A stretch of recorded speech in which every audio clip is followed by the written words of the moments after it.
Welcome to social post. నేను Nihal. So ఇప్పుడు IT situation మనం చూసుకున్నట్లయితే కొంచెం బేరిష్గా ఉన్న సిచ్యువేషన్ మనం అందరూ చూస్తున్నాం. సో ఇప్పుడు ఐటీస్లో చాలా మంది సెల్ ఆఫ్ చేయడం జరిగింది. సో ఇప్పుడు ఎవరైతే ఐటీ వాళ్ళ పోర్ట్ఫోలియో ఉందో వాళ్ళు ఇప్పుడు ఏం చేయాలి, అండ్ ఎవరైతే మ్యూచువల్ ఫండ్ పోర్ట్ఫోలియోలో కూడా వాళ్ళ ఐటీస్లో ఎంతమంది సెగ్మెంట్ ఉందో వాళ్ళందరూ ఇప్పుడు ఏం చేయాలి, ఈ వీడియో మీరు ఎండ్ వరకు చూడండి, మీకు ఇంకా క్లారిటీ వస్తుంది. అండ్ మా పేజ్ని ఫాలో అండ్ సబ్స్క్రైబ్ చేయండి. Hello ma'am, welcome to social post. Thank you. Ma'am, ఇప్పుడు ఐటీ ఉన్న సిచ్యువేషన్స్ ఎలా ఉంది? సో మొత్తం బేరిష్గా ఉన్న సిచ్యువేషన్స్ మనం అందరం చూసాం. సో ఇప్పుడు ఎవరైతే ఐటీలో ఇన్వెస్ట్మెంట్ చేశారో, ఐ మీన్ వాళ్ళ పోర్ట్ఫోలియో ఎవరైతే ఐటీలో ఉందో వాళ్ళ సిచ్యువేషన్స్ ఏంటి?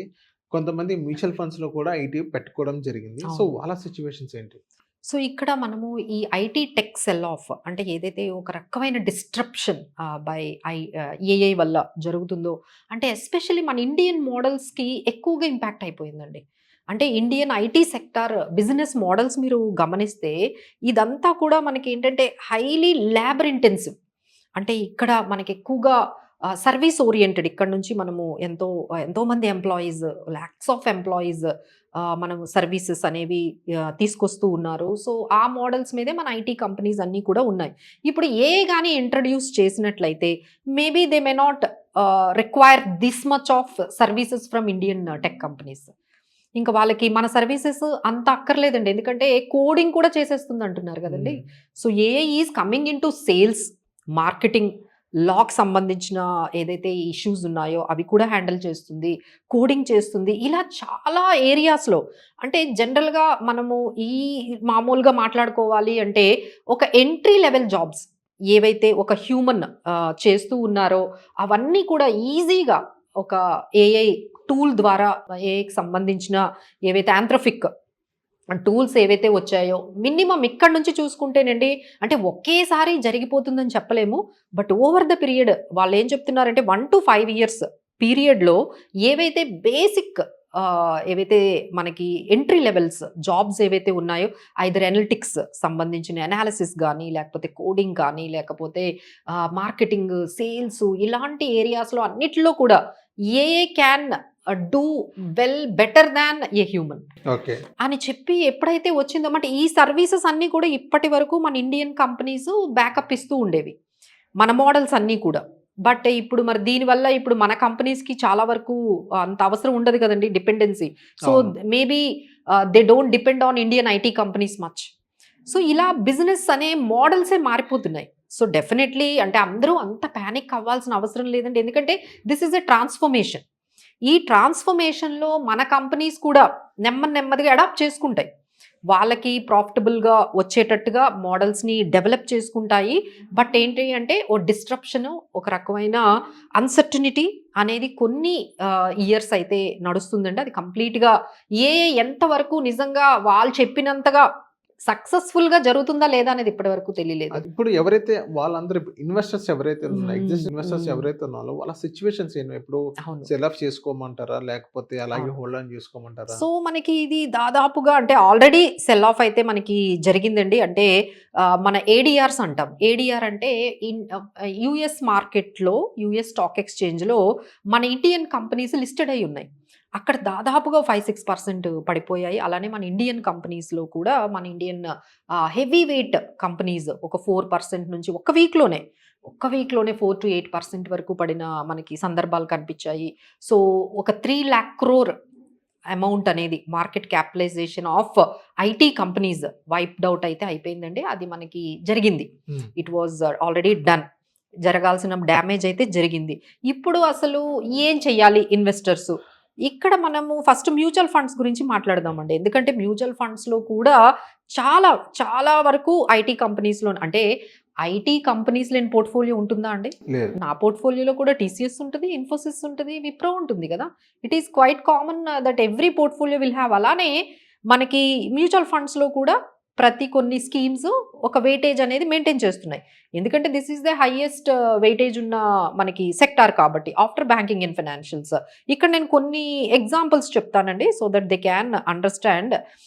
Especially mid cap, small cap mutual ఫండ్స్లో మనం చూసుకున్నట్లయితే ఎవరి మ్యూచువల్ ఫండ్లో ఎక్కువ వెయిటేజ్ ఐటీ సెక్టార్కు ఉందో డెఫినెట్గా అది ఇంపాక్ట్ అవుతుందండి, 100%. సో అది వాళ్ళు గమనించుకోవాలి.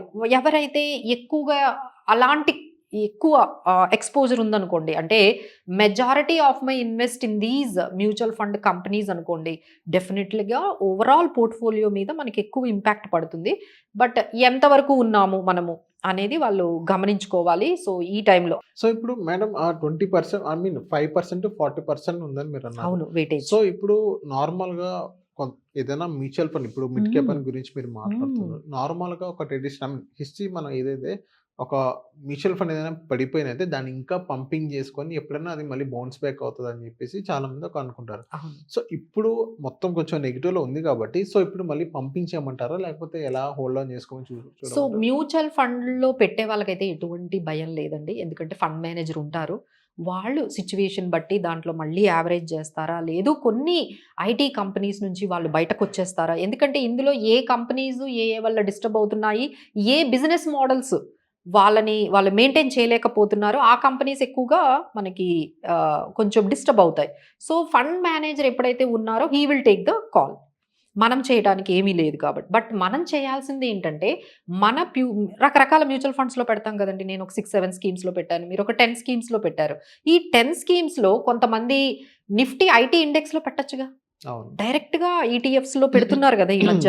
హ్మ్. నిఫ్టీ ఐటీ ఇండెక్స్‌లో పెట్టిన వాళ్ళుంటారు. అలానే ఇప్పుడు నేను చెప్పిన కొన్ని మ్యూచువల్ ఫండ్స్‌లో ఎక్కువ ఎక్స్‌పోజర్ ఉన్న మనకి స్కీమ్స్ గాని ఉన్నాయంటే, ఒక్కసారి మీరు ఎక్స్‌పర్ట్స్‌ని లేకపోతే మమ్మల్ని గాని కొంచెం మీరు కన్సల్ట్ చేసి ఎవరైతే ఎక్కువ ఓవర్ ఎక్స్‌పోజర్ ఒకటే సెక్టార్ అంటే కొంతమందికి ఐటీ సెక్టార్ అంటే చాలా ఇష్టం ఉంటుంది అవును. గదండీ. సో, దాన్ని బట్టి వాళ్ళు ఎక్కువగా ఓవర్ ఎక్స్‌పోజర్ గాని ఐటీ కంపెనీస్‌కి గాని తీసుకున్నారంటే this is the time to rebalancing. ఒక్కసారి వాళ్ళ పోర్ట్‌ఫోలియోని రీబాలన్సింగ్ గాని చేసుకొని కొంచెం మోడరేట్‌గా వాళ్ళ ఎక్స్‌పోజర్ ఎక్కువగా ఉంటే మాత్రం కొంచెం తగ్గించుకోవాలండి. Okay. So, that is one way. అది మనకేంటంటే స్కీమ్స్ వైస్ మనం చెప్పాము. But rest of the thing మీరు స్టాక్ వైస్ అయితే మీకు పోర్ట్‌ఫోలియో ఉన్నట్లయితే. ఇప్పుడు నాకు డైరెక్ట్‌గా డీమ్యాట్ అకౌంట్ ఉంది. నేను డీమ్యాట్ అకౌంట్‌లో నాకు కొన్ని ఐటీ కంపెనీస్ నేను పెట్టుకున్నాను. అందులో మిడ్ క్యాప్ ఐటీ కంపెనీస్ ఉన్నాయి. లార్జ్ క్యాప్ ఐటీ కంపెనీస్ ఉన్నాయి. బట్ ఎక్కడ ఎంత ఎక్స్‌పోజర్ ఉంది? నేనేమైనా ఓవర్‌గా నాకున్న మొత్తం పోర్ట్‌ఫోలియోలో ఓ 40% ఐటీ కంపెనీసే ఉన్నాయనుకోండి. The time has come. అవును. ఒక్కసారి రీచెక్ చేసుకొని కొంచెం వాళ్ళు కూడా ఎవరైతే వాళ్ళ పోర్ట్‌ఫోలియోలో ఐటీ కంపెనీస్ ఎక్కువగా మిడ్ క్యాప్ గానీ, లార్జ్ క్యాప్ గానీ, స్మాల్ క్యాప్ ఐటీ కంపెనీస్ ఉంటే ఎక్స్‌పోజర్ ఎక్కువ ఉంటే మాత్రమే వాళ్ళు కొంచెం చేంజెస్ చేయాలండి. But if you are maintaining a moderate and ఈక్వల్‌గా మీరు అన్ని సెక్టార్స్‌లో ఉంటే భయమేమీ లేదండి. But anyhow whenever everyone has their own fears. ఇది ఎంత టైం పడుతుంది? మళ్ళీ రీబౌండ్ మీరడిగిన క్వెషనే. మళ్ళీ యెస్. రీబౌండ్ అవుతుందా లేదా? ఇలాంటివి మనకి క్వెషన్స్ అనేవి వస్తాయి. సో, దీన్ని బట్టి మనము ఎవరికైతే ఎక్కువగా ఫియర్స్ ఉన్నాయో, ఎక్కువైతే ఎక్స్‌పోజర్ ఉందో వాళ్ళు ఓన్ పానిక్ సెల్లింగ్ అయితే చేయకూడదండి. సో, డైరెక్ట్‌గా ఇక మనమే డెసిషన్స్ తీసేసుకొని పానిక్ సెల్లింగ్ అమ్మో! ఇంక ఐటీ కంపెనీలే వద్దు అనేది ఏమీ పెట్టుకోకండి. దిస్ ఈజ్ లైక్ చాలా క్లౌడ్ అనేదొచ్చింది. అప్పుడు కూడా ఐటీ కంపెనీస్ ఒక రకమైన ట్రాన్స్‌ఫర్మేషన్‌కి వెళ్ళాయి. ఇప్పుడు ఏఐ అనేది ఇంకొంచెం పెద్ద డిస్ట్రప్షన్ అనేదే వచ్చింది. దీనికి ఎంత ఇంపాక్ట్ అవుతాయి నిజంగా ఐటీ అయితే ఏఐ మోడల్స్ ఏవైతే వచ్చాయో అవి చాలా ఎక్స్‌పెన్సివ్ అండి. అది నిజంగా అంత ఎక్స్‌పెన్సివ్ పర్టిక్యులర్ మెయింటైన్ చేయడం అనేది నిజంగా అవి సక్సెస్‌ఫుల్ అవుతాయా లేదా?